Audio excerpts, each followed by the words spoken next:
Hi, friend. I'm Iya from the Philippines. Hi, friend. I'm Zell from Finland. Welcome to Hi Friend Podcast. We're two friends from two different countries sharing our own takes and opinions on Reddit stories. So grab a coffee, tea, frap, or whatever have you. Let's dive in. Let's go. So, for this segment, actually for this whole month, meron tayong theme. Siyempre, iaayon natin siya sa Halloween. So, yeah, puro mga nakakatakot yung pag-uusapan natin this month. So excited. Ready ka na, friend?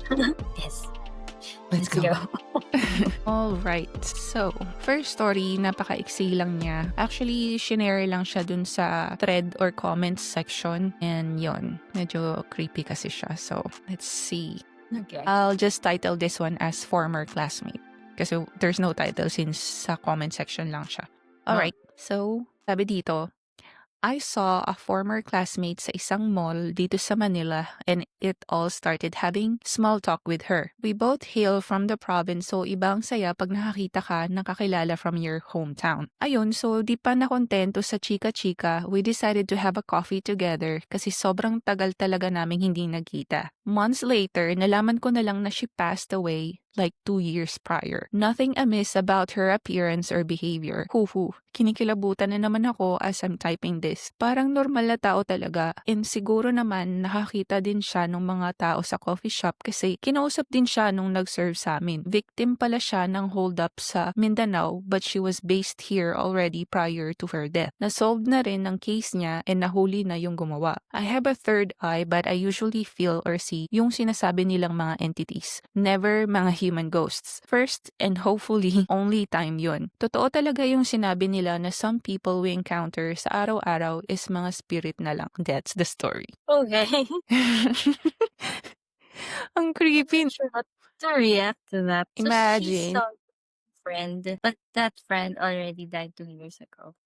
Nakita niya this person in the mall. Oo, tas nag-coffee pa sila, 'di ba? Tas nagchika-chika pa sila, ganyan. Coffee with Chica? Even though she Oo. already Ay, kasi she said here, parang normal na tao talaga and siguro naman nakikita din siya nung mga tao sa coffee shop kasi kinausap din siya nung nag-serve sa amin. Oh So, my God, no? Could it be crazy. possible na yung timeline lang was just mixed up? I have Kasi no idea. if hindi lang siya yung naka-encounter dun sa person, di ba? Yeah. Pero kasi 'di ba possible din naman na magpakita sa ibang tao. So, I don't know. I haven't heard But that kind of story yet. Na yeah, nagpapakita siya. Kami lumilipad. me too. Let's see. Comments? Oo. Sabi dito, what if di niya pa alam na patay na siya kaya continue lang siya sa daily routine niya? Actually, yung dami ko nang narinig na similar stories na ganyan. Meron yung may nakakita pa sa kanila na pumasok, nag-duty sa trabaho kahit they died na pala. Actually, parang may mga narinig Yeah. yata ako dating stories na ganun. Pwede. But encountering them with multiple people. Oh, one people or two maybe, pero multiple people in one session. Hindi pa Ah, niya alam na dead na siya. may I don't I nag-comment have dun not sa ano, experienced anything like that before. Have you? no. Hindi ako nakakita, friend. Pero ano, sa akin, more on sleep paralysis at saka yung feeling ng temperature, yung change ng temperature ng mga lugar. Yun lang. Pero wala ko yung mga na-experience na nakita. Sleep paralysis yan, marami ako nun sa office. Okay. Pwede nating pag-usapan. So, Sa yun. office and pagka alam ko, say natulog ako and in sobrang lamig tapos wala akong kumot. Mm. Sleep paralysis also tends to happen to me pagka ganun. Sa bahay lang yun. Oh, okay. Sa akin, never, nakailan na ba ako? Parang 3 yata. But yun. Basta pag Anyway. walang kumot, tapos sobrang lamig, matic, sleep paralysis. Oh, weird ah. Ano, it is me. Sabi dun sa ano, actually may nag-comment dun sa commenter. Sabi, the mom of an acquaintance unalived herself on a Sunday afternoon. Monday morning, all employees of a bank saw her come in, interacted with them, went into the safety deposit room, and went out of the bank as normal. An hour later, they learned of her passing. The whole day, they were in chaos. They were in chaos daw. Wow. Wait, it's a different story. No, Shared by the nag-ano lang, commenter. nag-share lang siya. I don't think Ayun. I've experienced anything firsthand other than sleep paralysis. Mm. And Yeah, me too. yung sudden sea of shadows. Actually, recently, dito sa bahay, Hmm. I felt a shadow dito sa sala namin and I thought it was my brother. Oh, wow. Pero my brother Creepy. is in the bed. There was no one else around. Kaming dalawa lang. So yeah, Yung kapatid ko yun madalas, pero sa panaginip siya, iba this one naman. we're both awake. And we know na dito sa house namin medyo may some encounters naman. Okey. So, Nakikita aware naman kayo. shadows. Oo, pero somehow kasi nakatira kami dito so sanay na kami. Mm, And if it's just shadows, it's not ano naman kasi, sobrang nakakatakot. Siguro maybe nung I was a child pa, I'd be scared. mm. Wala na tayong gano'ng scared feelings. Unless Na it's very something drastic happening. Namanhid na tayo sa kakatakutan. Eto, last commenter, sabi, "Madami din po akong narinig na stories na nakita pa nila yung namatay na like hours or days after the actual death. But iba 'tong sa friend ko, matagal na po siyang patay." Oh Sabi my nung ano. God, oo, 2 Well, years? actually That's this is the OP pala, akala ko commenter. very long time, 2 years. Mhm. And it can't be na parang kamukha lang kasi they talked, eh. Oh, they spend time together talaga. So there he So, was that person, just hmm, not aware that the person is already dead. yeah. Sabi dun Aren't sa there those kind of situations, resource stories there in Finland that you heard of? actually dito sa Finland, since we're recording this, video on All Saints Day, dito ang tawag nila 'pag translate siya sa English, remembering, parang a day of remembering, parang gano'n. Oo. Yung mga yumao, yun yung tawag nila. Tapos nung tinanong ko, actually na-curious ako kasi tinanong ko yung Finnish ko na coworker, like papaano ba dito sa Finland. Sabi niya, usually nagsusulat sila, binibigay nila yung names ng mga yumao nilang relatives, tapos inaano sa simbahan. But she's not sure kung may pamisa ba, gano'n. Hindi siya kagaya nung sa'tin na talagang merong dedicated sa napupunta talaga tayo dun sa graveyard. So, It's the same concept as that Disney movie, Coco. oo, kasi ano yun, 'di Yeah, ba, Spanish. So, marami tayong parehas na ano sa kanila. I forget how they call it. Dia de los Muertos. Oo. Mm. Dia de los Muertos is that Mexican holiday they celebrate every 1st and 2nd of November to Ah, honor and remember their deceased loved ones.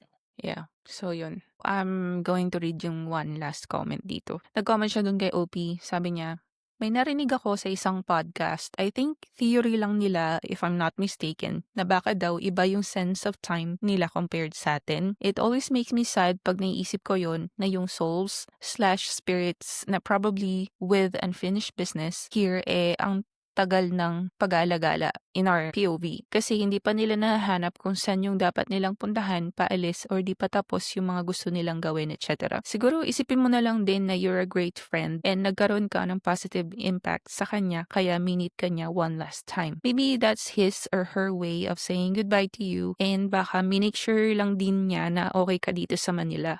No harm done if din naman siguro, so hindi naman na nag-comment si OP dun. Maybe that's one of their unfinished business list before they Maybe. actually go apart. Mhm. Hindi naman niya naramdaman yung scariness during the encounter at nung nalaman Oo, na that na person already 2 years died na is palang when she felt ano, it. kakaloka. Well, actually, yung That'd be so best friend creepy. kasi i ni ni Joy, si Marilee, yung kasama natin. Oh, yeah. Yung best friend ng sister ko, ayun, may third eye yun. And I remember talking to her about it kasi siyempre medyo ano rin ako sa mga ganyan eh. Wala lang ako, curious lang ako kahit na wala naman ako mga experience. So tinanong ko siya, sabi ko, so ano bang like kailan nag-start yung sa kanya? Tapos sabi niya sa akin, nung bata pa siya. Tapos may tendency daw nung bata-bata pa siya na nako-confuse siya kung yung mga kasalubong daw ba niya is multo Totoong or tao. totoong tao. So, may gano'n pala talaga, hindi mo mapapansin. That must be why hindi rin siya yung masyadong matatakot kasi parang normal lang. Pero she encountered talaga yung mga nakakatakot din, yung mga nakuwento niya sa akin. Wala naman siya nakitang nakakatakot during our meeting. Ay, actually gusto ko siyang tanungin kung kasi nakapunta na siya dun sa bahay, eh, diyan sa Cavite. Gusto ko siyang tanungin kung may nakita ba siya. Kasi dun sa previous na ano, na inuupahan naming bahay, meron. Sinabi niya dun sa kapatid ko na meron daw white lady dun sa bahay namin. Pero parang routine yung galawan. Parang nanggagaling daw sa kwarto namin, lalabas. Tapos maglalakad papunta sa kusina. Tas as soon as mahit niya yung kusina, nagba-vanish siya. Hmm, Ganun, may ganun yung routine. sabi ni ano, nung friend ng kapatid ko. So, sabi ko, Dun meron sa pala dun. kinainan natin sa Burgos, hindi naman, Ay, malayo. hindi ko siya natanong. Parang ano na siya, sanay na siya, sa mga ganyan. Siyempre ilang taon na siya. So yun, marami Unless silang he, encounter something really very creepy. Saka marami lang silang siguro siya encounter papayag. actually nung bata-bata pa sila. Kasi 'di ba uso dati dun sa ano natin is yung mga groupings. Pupunta sa bahay ng mga kaklase, ganyan, tapos gagawa ng project, eme-eme, yun. Yung kapatid ko lang din naman nagkukuwento nung mga naranasan nila. Ang creepy kaya nung iba. Yung best friend ng sister mo dinala niya na ba sa Baguio? Hindi, Kasi I feeling ko may would think makikita siya marami dun na 'pag din. pumunta siya sa bahay namin. Kasi ano yun, family house ta's marami na ring namatay dun. And kahit ako na hindi nakakakita, iba yung pakiramdam dun sa bahay na yun. Kasi tatlong palapag kasi siya, yung bahay Yeah. namin dun sa Baguio. Ta's as soon as makapunta ka sa second floor, dun, kakaiba yung pakiramdam. Feeling ko may makikita siya dun 'pag pumunta siya 'pag sumama And siya she's sa'min not pauwi. she's not a nurse, 'di ba? Hindi. What if nasa hospital siya? Hindi mo dahil siya nakikita dun. Oo, actually hindi ko alam papaano niya yun nagagawa. Kasi 'di ba may yung iba parang may way sila to protect themselves, may way sila to close themselves off sa mga gano'n. Mhm, Baka. I Hindi ko pa wonder. siya masyadong na-interview sa mga ganyang bagay.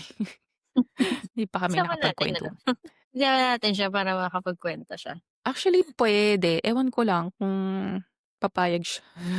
Puwede natin siyang I-chat mara natin friend. marami siyang encounter kasi yun pa lang dun sa mga kuwento sa'kin ng kapatid ko, kasi magkakaklase sila, yung mga groupings nila, Diyos ko nakakatakot. So yun, Are that's there the any first more? story. No more comments, crazy. There's no subreddit 'no, for that? Wala, Bakit may nag-ask lang kasi na what was your scariest experience that you cannot explain? Tapos yun, may mga nag-comment and that's one of them. hmm.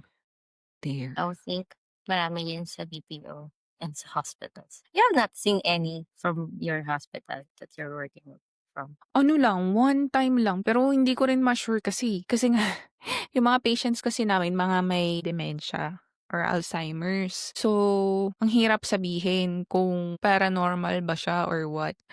So, that's the first Ne story. next story tayo. Alam mo, Okay na? I think I need coffee. Ang mga anong reaction ko ngayon medyo slow din. Tas nagmu-multitask ka pa din. Oo, 'Di ta's lalo na. magmu-multitask pa ako. Wala akong iniinom na coffee kaya parang ano, Kuha ka muna ng kailangan coffee mo. energy. Ako tubig lang muna ako. Puro na ako kape today. Ngayon mo matatagalan pa tayo, gagawa pa ako ng kape. Magpupurog pa tapos may lamok, ang kati tuloy, ina-allergy ako sa lamok, eh. Allergy sa lamok, pang nepo baby. Ikaw na. Anak lang tayo ng Teller. Taylorist. Ayun. Ito medyo mahaba 'to, 'tong second ano, compensate pala dun sa first one. Okey. Sige, what happened? Okay. So, this is under paranormal PH experience. So, this happened more than 20 years ago, back in 1993 when I was still an incoming fourth grader. So, full on EOP Ay, to, friend. 1993, I was grade 3. Okay, Oh. so 1 year older. I shared a room with Hmm. my brother, who was an incoming high school freshman at the time. It started when my grandmother, may her soul rest in peace, purchased a small 60 centimeter, about 24 inches, Santo Nino statue with green cape on December 1992 for us to place in our room. It was later placed on top of the 4-foot high cream-colored cabinet there. Very specific si kuya mo, no? Ay, actually, inassume ko lang na Mhm. lalaki siya. She was a devout Catholic who believed we needed to have a sacred relic to keep evil away. In the Philippines, where 85 to 90% are Catholics, many people have such statues. Also, the statue served as a Christmas gift of sorts. While we also were Catholics, we didn't really pray to it or anything. It was just simply there. Sometimes it would collect dust, but even at that point, we never really bothered with it. We generally kept our room clear of clutter. However, we seldom would dust the shelves and cabinets since we found this to be too repetitive and tedious. We were just too lazy about it. The only time we would dust the tops was when our mother would tell us to do it, which was months far between. In the summer of 1993, my brother went on a vacation for about a week, leaving me temporary sole occupancy of our room. I remember feeling ecstatic about this because this was the first time I would have the room to myself. On the first night I was alone, I woke up in the middle of the night. There wasn't any noises or anything that would cause me to wake up. I just did for some reason. I tossed and turned, trying to get back to sleep, but to no avail. I suddenly got the feeling of being watched, so I sat up on my bed, looking around the room. The light from the street light outside dimly illuminated the room. No one else was inside the room and no one was standing outside the window. Still, I felt there were eyes on me somehow. It was then that I noticed something off with the statue. It seemed to have moved closer to the edge of the cabinet. It also appeared to be positioned in such a way that it was facing me. Creepy naman. It normally faced the center of the room, and my bed was on the farthest left side facing the door, while my brother's bed was to the right wall. I knew this was off, but I didn't really make a fuss about it. I decided to get back to sleep. When I woke up in the morning, the Santo Niño was right there where it should be, in position as it should be. For the succeeding 3 nights, I would wake up in the middle of the night with the feeling of being watched. No matter how tired, I could never find a cause of this feeling. It was on the morning of the 5th day when I noticed something different. The Santo Niño was slightly off of its position. I knew this because of the circular clean spot the size of the statue's pedestal right in the middle of the cabinet top. Hindi nga nila masyadong diba? Nililinisan. So merong no other spot that big should be clean, except the exact spot where the Santo Niño should have been. Again, I shrugged this off and placed the Santo Niño in its proper place. That night was the same as the previous nights. The feeling of eyes on me was still there. The morning of the 6th day was even weirder than the previous one. This time I found the Santo Niño near the edge of the cabinet, the edge closest to mine. The marks on the top of the cabinet was unmistakable also. The clean spot in the center was there. Furthermore, there were no lines, dust trail marks starting from the clean spot which ended right to where the Santo Niño was. So mukha siyang na-move talaga or nag-move kasi may trail. This time, I freaked out and told my parents about it. They checked it out and saw what I saw. However, they dismissed it on account of me being not used to sleeping alone. Until then, I have never slept by myself. They placed the Santo Niño back and went on their day like nothing happened. Meanwhile, I was freaking out. I didn't want to sleep another night in my room alone. So that night, I ended up sleeping in the living room. As soon as my parents were asleep, I let our dog, Richard, into the house. Richard normally slept... Kulit ng pangalan. Pero naman, may friend akong Richard, ginawang pangalan ng aso. So, pangalan ng aso niya. Richard normally slept outside the house to guard my father's prized roosters. Richard and I shared a sofa. In the middle of that night, I woke up again, but this time to the sound of Richard's low growls. He was facing my room's closed door. I don't know how long that went on since I eventually drifted back to sleep. My brother went home a day earlier than expected. I told him everything about what was happening in the room. Of course, he didn't believe me and picked on me for being such a wuss. His presence didn't make the situation go away. For the next few nights, I kept getting that feeling. In the morning, both of us would see the Santo Niño being out of place, which my brother attributed to me. One night was probably the worst of all. That night, I once again got woken up. This time I could see the Santo Nino move. The correct word would be slide. It slid across the top of the dresser until eventually it fell to the ground, still upright. Yo, what the fuck? Still upright? Kalokan man Did to. not even shatter? Hindi. Tsaka, paano yun? Nag-slide ng ganun. Tok! Gee, goosebumps. It then slowly slid on the floor, heading to my bed. Holy shit. I stared at it as it did so. However, at one point to the light from the street lamp illuminated its face. It was the most hideous face I've ever seen. The statue's face was contorted, like it was smiling and frowning at the same time. Its grin revealed tiny, triangular teeth in its mouth. Huh? Paano nangyari yun? I knew this thing was supposed to be holy. But at that time, it felt as if I was looking at pure evil. I was so afraid. Tears rolled out of my eyes uncontrollably. If I didn't do anything, I wouldn't make it through the night.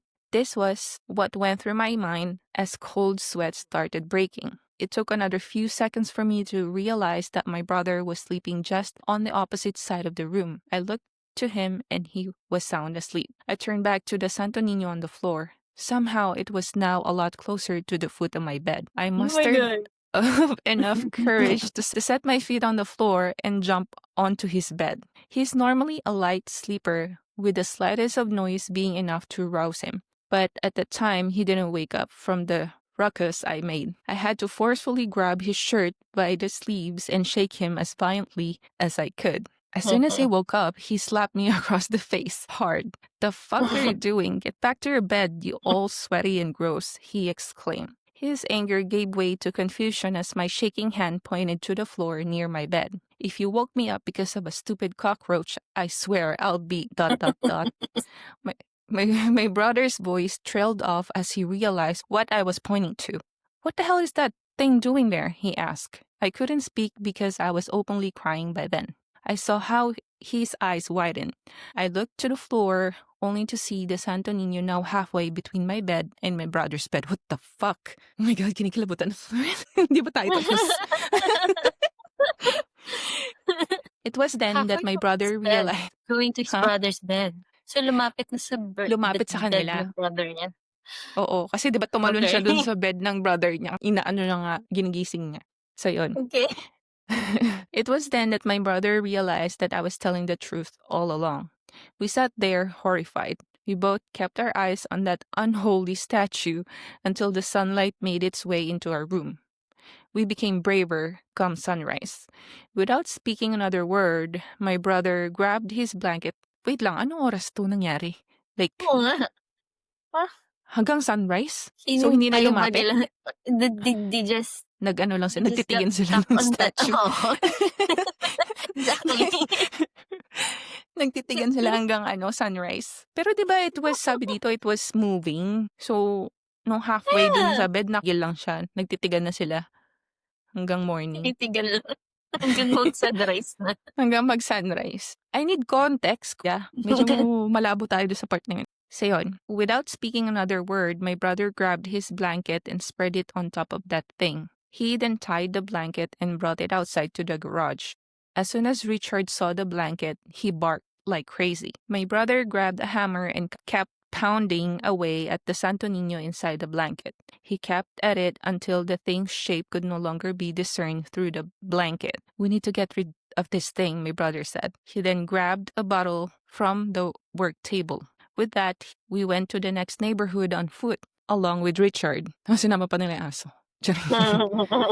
So, we made our way to the local playground, and since it was so early in the morning, there wasn't anyone there yet. He grabbed a couple of loose iron bars and told me to dig at one of the spots there. We dug a hole about 4 feet deep. Then, he threw the blanket-covered remains of the Santo Nino into the hole. He spilled the liquid contents of the bottle he took, lit a match, and threw it in, setting the blanket on fire. It actually took him maybe 4 or 5 tries before being able to successfully light up the thing. The wind blew hard that morning, but the fire kept going until there was nothing but ashes left in the hole. Richard kept barking the whole time. We then buried the ashes and left to get back home in silence. Eventually, that particular playground became overgrown and abandoned. Until this day, there are rumors spreading across that neighborhood about disembodied voices being heard by some children left unattended there. My brother and I never talked about what happened. And some point, my brother became an atheist, while I became more of an agnostic. Well, can't blame them. I can't help but They never think, really told anybody. not sure. Tingnan natin. Sige. So, I can't help but think that this incident is one of the main catalysts for our current religious stances. We've drifted apart after the years to the point where we only consider ourselves brothers on paper. Minor arguments led to major ones. One argument came after the other. It's probably been a decade since I last talked to him. Since then, I've also developed an irrational fear of statues. I can no longer stand being inside Catholic churches, Buddhist temples, or any places of worship with statues. If I'm within the vicinity of one, I sweat and tremble. If I stay with it any longer, I panic. When I was in Bangalore, India, my Indian coworkers didn't know what to do with me when we entered an Hindu temple because I panicked. All of this because of that haunted Santo Niño. One psychic I told this story to said that the reason why the sacred relic became the way it was because it wasn't able to attract positive energy as no one prayed in its presence. She also explained possessions do not just happen to people. Similar to The Exorcist, possessions can also be connected to places, or in this case, inanimate objects. This is my first true paranormal experience. It was after this that I started experiencing many other ones in my lifetime. Yun. It's very scary. Nakakatakot naman yun. Kinilabutan ako dun. Parang pinagpawisan ng very light. If I ever had that same scenario happen to me, I'd be very scared of statues then. Ako din. But Nakakatakot. being a child, I would tell it to my parents at least. Because how would you explain yung statue na Paano kaya nawala sa nila bahay nila? in-explain? Oo. Paano nila sinabi dun sa lola nila na nawala na lang bigla yung statue? Because for adults, for them, it would cost some money. Diba? And they also want to always keep a statue of something holy. Pero if that holy things, and Holy Mother F instead. Katakot. That is so scary. I don't wanna experience that. Kinilabutan ako. Ang I hope you haba-haba don't pa ng have story niya. statues sa bahay mo, friend. Wala. Hindi ako maano. I mean, Catholic kami pero hindi ako din sa statue. I mean, right there in Finland. I hope you don't have statue there. I don't believe in those religious relics. Like any statue. You're not keeping anything wala. from there. Okay. Good. Halaman marami. As you can see. I think yung yung halaman mo nag-turn into Plants vs. Zombies. Hindi nasa isip ko, Plants vs. Zombies. Pero yung parents ko kasi mahilig din yan sila mag-keep ng mga holy statues. Thankfully, nothing like that happened. Meron kami dati. Ewan ko, siguro dinispose nila mama nung binaha kami dun sa dati naming bahay na nirerentahan. Kaya siguro wala na. Hindi na sila bumili after nun eh. Pero dati meron kami. Pero right now, I personally would not keep statues. Even though it is holy. Yeah. Especially if it looks so scary. Hindi talaga ako sa mga ganyan. Siguro kakapanood ko ng mga nakakatakot. Even nung bata kami, yung mga manika, mga dolls. I had a lot of dolls before. And I've dreamt about some of them in the past. Ba't ka tumatawa? Kasi may yung dolls niya ako before. And I've had dreams na those dolls would be moving. I don't remember anymore kasi kung ano na nangyayari. Pero I remember having dolls. And di ba, when you have dolls, natatanggal yung ulo. Yun, kaya ang creepy nga eh. Kaya nakakaano. Actually, isa lang naman yung doll namin noon na ganyan. Yung, ba yung nag-ano yung mata? Yung mga creepy. Yung nagsasara-sara yung mata niya. Yeah, oo. I don't think I've kept those dolls. Especially nung bata ko kasi I like to color those dolls. So, yung fact na gulo-gulo yung buhok nila because synthetic lang yung buhok nila, diba? Siyempre, pinapaliguan yung mga dolls na yun. Lalagyan mo ng shampoo. So, 'pag natuyo na yun, kahit na gano'n pa rin ginawa mo, magulo pa rin buhok na yun kasi synthetic. Mm. And since ang hilig kong kulayan, they look so scary. Kinukulayan mo Tanggal-tanggal sila? oo. Sabagay. Tanggal-tanggal yung ulo nila. During the time na nanonood ako ng mga Shake, Rattle, and Roll, I would imagine or sometimes have a scary dream about them. Yeah. Oo, kasi yun yung uso sa'tin dati, shake, rattle, and roll.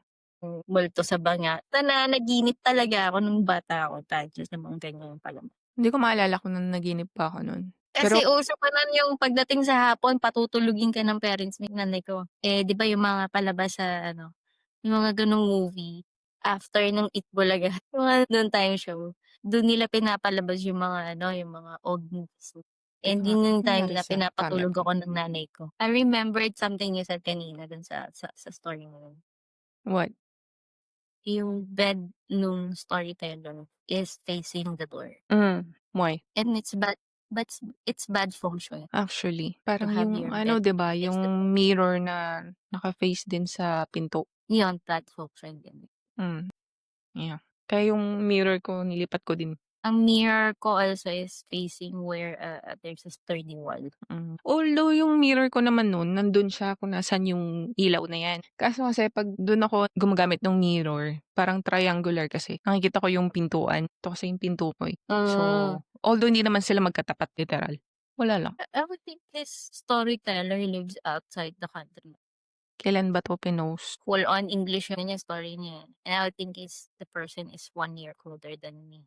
Yeah, actually this was 8 years ago. Yung post niyang story. So matagal-tagal na But siya. the story time that story is still there 8 years ago. Yep, To continue creeping everyone out. yeah. Sabi dito, ginagawang tambayan kasi ng mga masasamang espiritu ang mga imahe ng Diyos na gawa ng tao. Kaya ayoko din ng mga rebulto dahil may ganyan din akong experience. Try niyo panoorin yung Seclusion. Is that a movie? Seclusion? Not sure. And is that Tagalog? Let's see what that is. There's a Film. Seclusion movie, 2016. I don't wanna look at it. Na-creeped out. Let's see. Ito, one more comment. Goosebumps, hoo-hoo. We have a Santo Niño at home too that's just there. Do I have to start praying to it? Crying emoji. Sabi nung may nag-comment dun sa commenter, sa pagkakaalam ko lang ha, it should be blessed yearly. Kaya daw pag Easter, dinadala yung mga rebulto sa simbahan. Yan yung narinig ko. Oh, that can be why we have a yearly No? alaswan. Kasi Sa- they bless it, eh. Sabi ni OP, I've spoken to more than one psychic and they were all of varying religious/spiritual backgrounds but said the same thing. Relics considered sacred should always receive rituals to prevent them from being used by evil entities. In Catholic items or relic case, they should be either prayed upon or blessed every so often according to the faith. It never bothered to try it out, so I could not say whether that would be effective or not. I'd be dead before you can see me anywhere near any kind of statue, religious or otherwise. Hopefully, these people were right with their advice. Kind of think of it now. Why Mm, bother having statue if it's risk for something evil like that? And if you can't really maintain it on a yearly basis to bless it, true. Katakot. don't keep it lang. Parang walang ganung nakakatakot na ganap. Wala ka pang lilinisan. Yung Ayun issue, pa, isa yun pa talaga yun. issue. Paglilinis yung issue. Yun pala yun. Hindi ka pa na post-traumatic stress sa sa nangyari, di ba? True. So, Then hindi siya yun. nag-suicide. Uy, grabe naman. Serious kita. Naging Suicide morbid agad. ka dun. Addict to. Because mahirap tanggalin yan sa isip mo, eh. When that thing happened to you. I don't know kung paano niya na-recover yung sarili niya to actually get some sleep from that incident. I wonder kung ano pa yung mga na-experience niya kasi 'di ba sabi niya dun may mga na-experience pa daw siya. Pero that was the worst. I don't think it's just third eye. Kasi si brother din yan had to share the experience. Parehas silang nakakita. So Crazy. it's less of a third eye. Ayun, takot. Usually, if I hear some stories like this, tatakot akong lumabas ng kwarto. Talaga? Before, siguro. Hmm. Younger.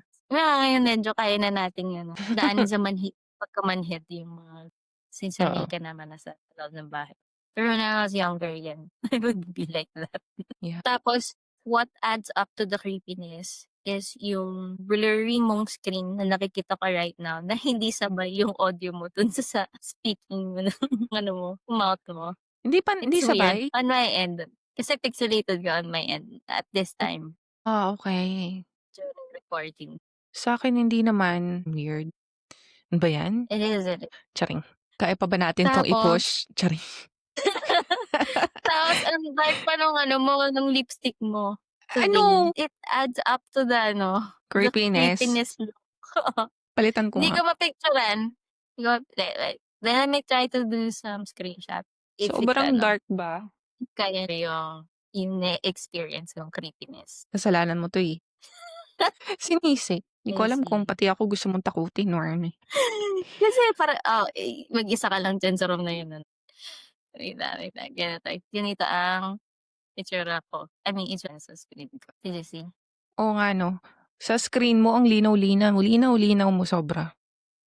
Yes. Kaya yung 'pag ikaw yung nagsasalita tapos hindi sabay yung audio mo sa physical movement mo, it's kind of creepy. Somehow medyo na-i-imagine ko na biglang mag-iiba yung itsura mo, titingin ka sa'kin. Yatak ka. Ginawa mo pa akong ano. Teka nga, klinost ko siya, binalik ko, gano'n pa din? Yeah.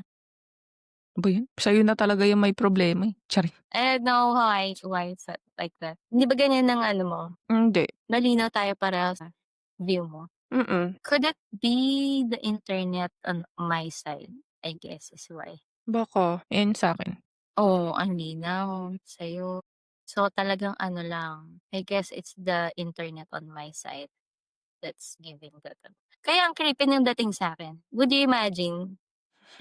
Nakakaloka. Tapos yung blurry image mo biglang tititig sa'kin. Na nakangiti na creepy, gano'n. Shit. Tinakot yung sarili, bahala ka diyan.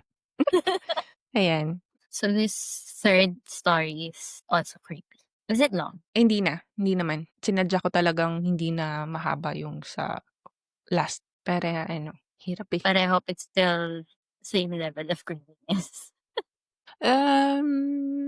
Hindi naman, pero kahit papaano ano naman siya, hindi May tayo sa Finland ka ba masyadong sa Finland, friend? hindi pa ako nakapasok sa mga church dito. Wala lang, hindi ko lang trip. I would think na if you travel, first thing you'll visit is parang nagbibisita iglesia ka, the churches, 'di ba? So you haven't tried it?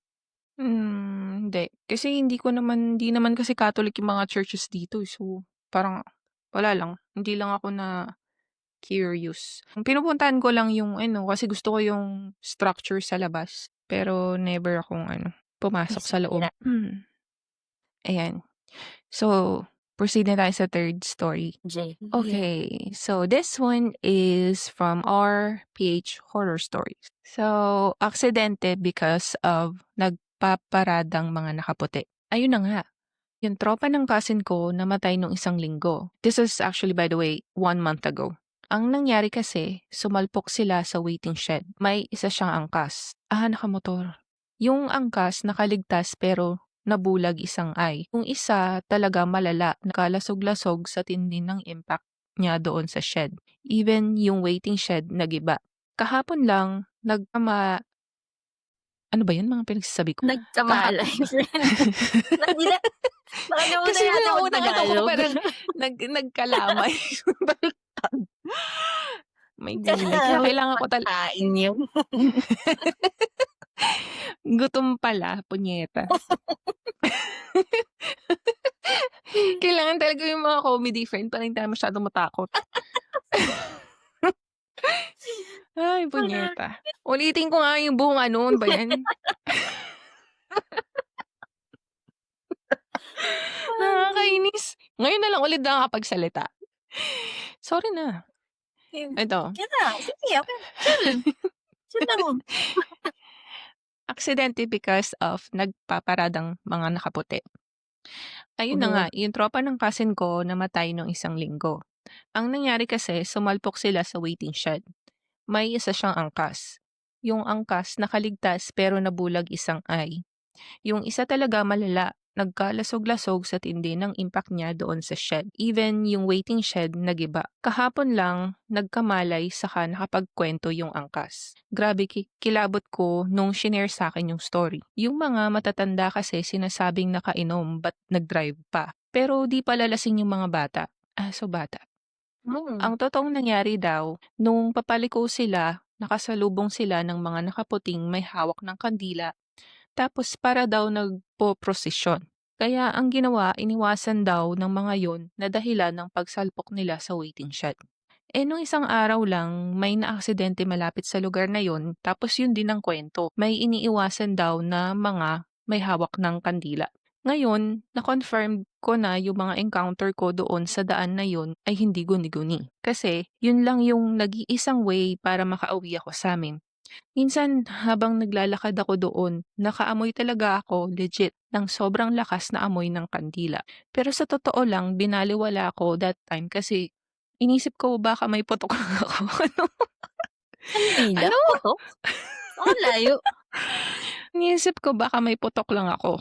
Kasi minsan, pag inaatake ako ng putok, takot sa putok yung usapan. Putang hindi ko tuloy matapos. Ang bango Punyetang naman 'to. ng putok niya, may kandila. Mabango ba yun? I mean, puwede. Punyeta 'to. Okey na, eh, takot na ako dun sa kuwento, eh, biglang napunta sa putok yung usapan. Putanginang 'to. Maputi siguro yan. Kainis. Maputi yung Asan ba ako? kilikili. Kasi minsan 'pag inaatake ako ng putok nangangamoy kandila. Ang baho Basta ng sa either ang baho nung kandila niya o ang bango ng putok niya. hindi ko hindi ko ma-imagine. Basta something na gano'n na lang inisip ko para di ako matakot. Ngayon, mapapagastos pa ako kasi need ko na mag-tricycle pag-uwi sa'min kasi gabi na uwi ko. Di na ako maglalakad mag-isa do'n. Yun yung post. Tapos na? Mm. Bitin. Bitin? Bitin. Paanong bitin? So he's saying na aksidente yung cousins niya because nakita nila yung mga image ng mga nakaputi. Yung tropa ng pinsan niya. Pero there's really not a parade of ano, umiinom. Ko, ko. Oo nga, eh, bigla siyang So umingay. there wasn't really a parade of something. It's just that merong images of people in white. Oo, Iniwasan na nila aksidente.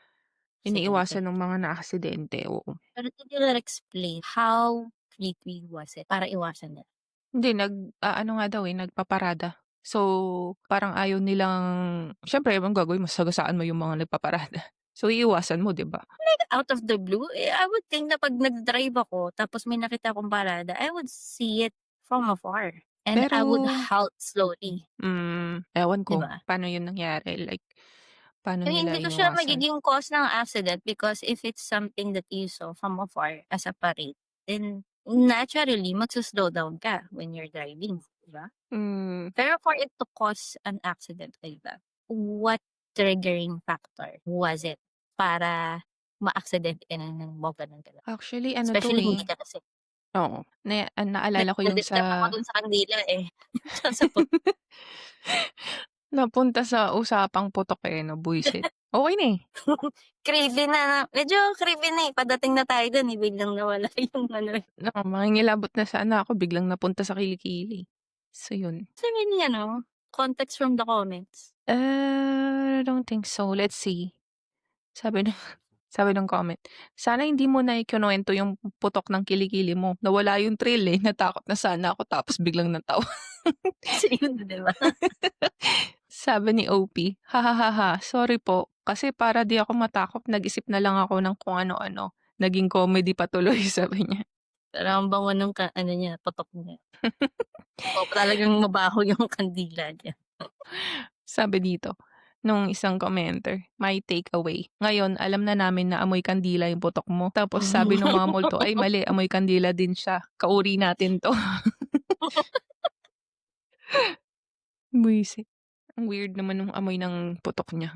Pero alam ko, meron akong parang na-encounter na ibang people, pabango nila amoy putok. Okey. I don't know what perfume is that, pero yung perfume na yun 'pag ginamit nila amoy putok. Like masyadong matapang kaya amoy ano. It's really not because matapang, eh, it's really amoy putok, eh, for me. Siguro yun yung Naamoy ko dun sa pabango niya, amoy putok yung pabango.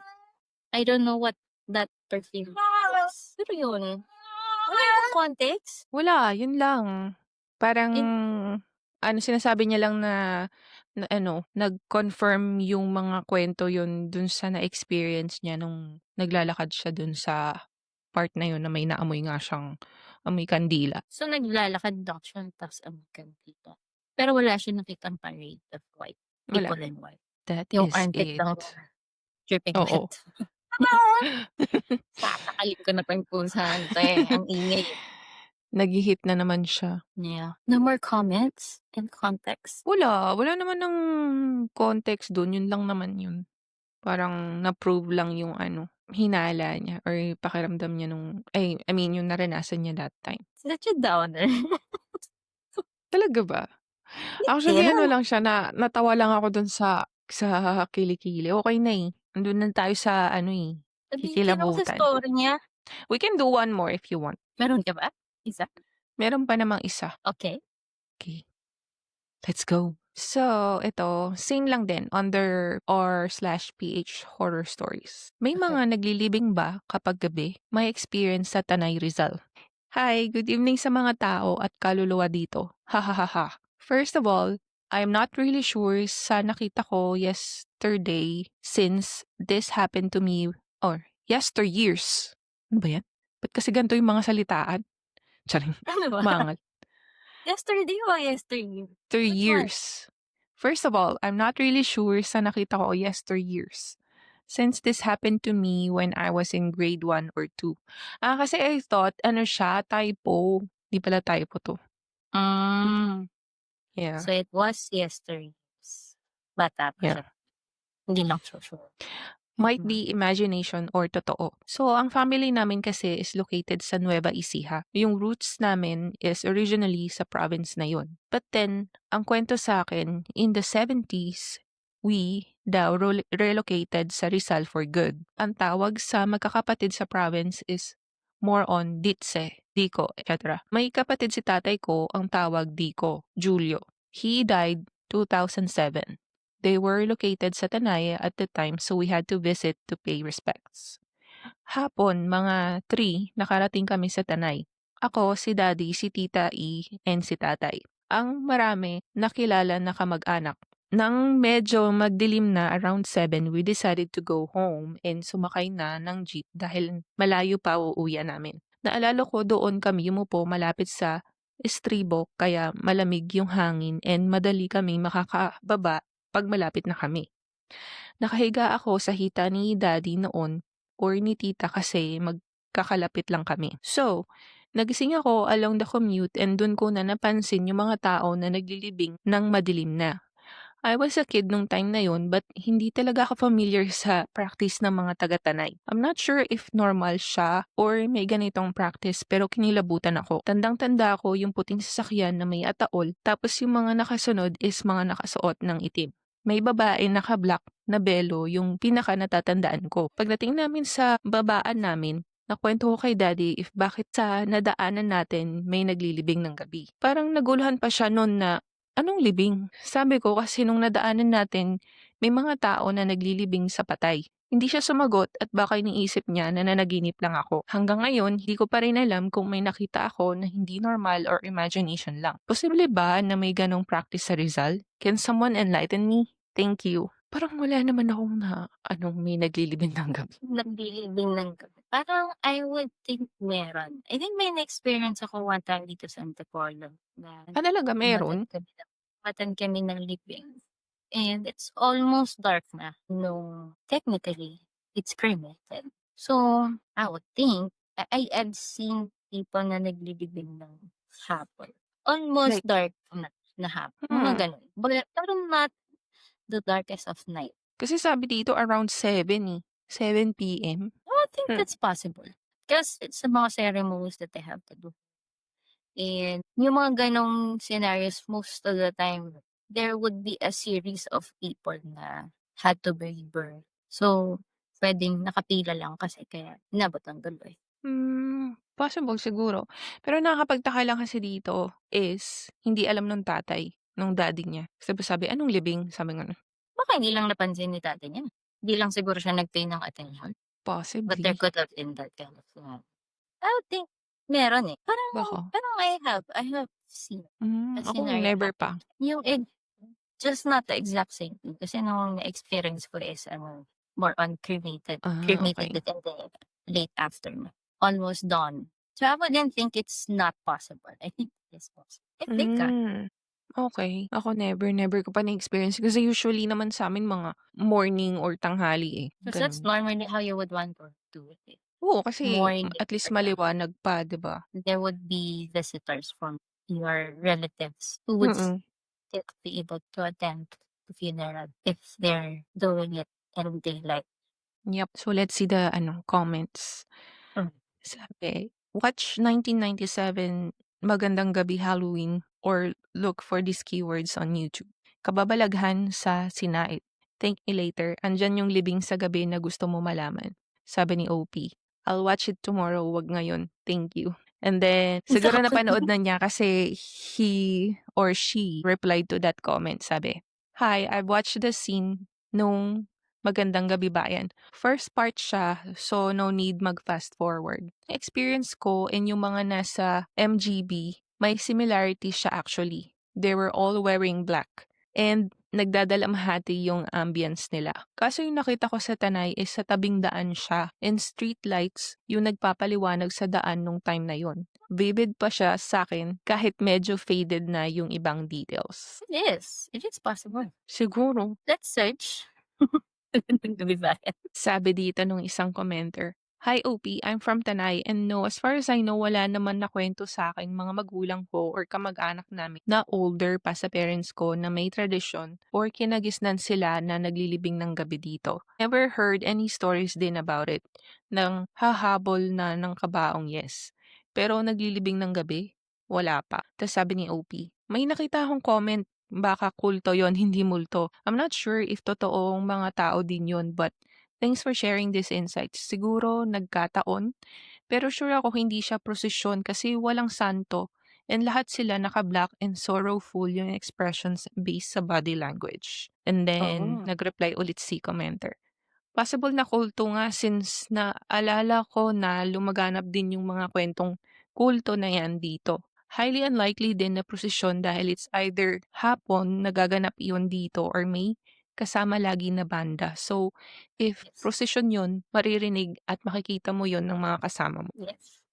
That's right. And he's explaining it like puro nakaitim yung mga participant. Mm, In yung mga living today, they don't necessarily go all in black, eh. oo, 'di ba? Right? Most of the time, it's a mix of black and white Mm. or whatever is the motive of that funeral. Sometimes kasi Oo, sa'min nag-iiba gano'n talaga may yung motive. motive. Yes. Pero it's also already rare to see a funeral where there's a woman in black na merong belo. Mm, Siguro that happens 'pag yayamanin yung nililibing. ewan ko lang. Yung may nakabelo talaga, may motive na nakabelo yung pamilya. Mm. You would think mostly it's the ano 'no, mothers or the elders. Oo, usually naman 'di ba yung mga matatanda yung gumagamit ng mga gano'n. Would be creepy for a child to see. Bata pa kasi siya nung ano na yun 'di ba, yung story na yun. Oo, But I think it's plausible. For me, I think it is. siguro. But I think it's also rare. It is rare kasi usually naman talaga umaga, eh, yung libing or hapon, hindi siya gabi. It probably is a preference of the family. Most of the time 'pag siyempre sa Pilipinas, the time of the day where mas maraming visitors from the family, Hmm, baka wala masyadong relative tong nakita niya and they preferred the funeral to happen in the evening. so that's our stories for today. Yung pangalawa talaga yung sobrang nakakatakot. It's that today, but they're all from Reddit. It's just not Mm, on the same subreddit like we siyempre. usually na. Kasi why would you ask kung ikaw ba yung gago sa gano'ng experience? So Ako ba yun, yung gago? Kasi nakita 'di ba? Walang sense. Tinatanong. ako ba yung gago kasi nakakita ako ng multo dito sa sa isa. Ang kulit. That's it for our Reddit stories today. Hope you liked it. If you enjoyed hanging out with us, don't forget to like, subscribe, and hit the bell so you won't miss any next round of our Reddit stories. Got your own story? Drop it in the comments or send it to us via email at hifriendthepodcast@gmail.com. We might just read it on our next episode. So, Until next time, stay warm, stay tropical, and as always, bye, friend. bye, friend!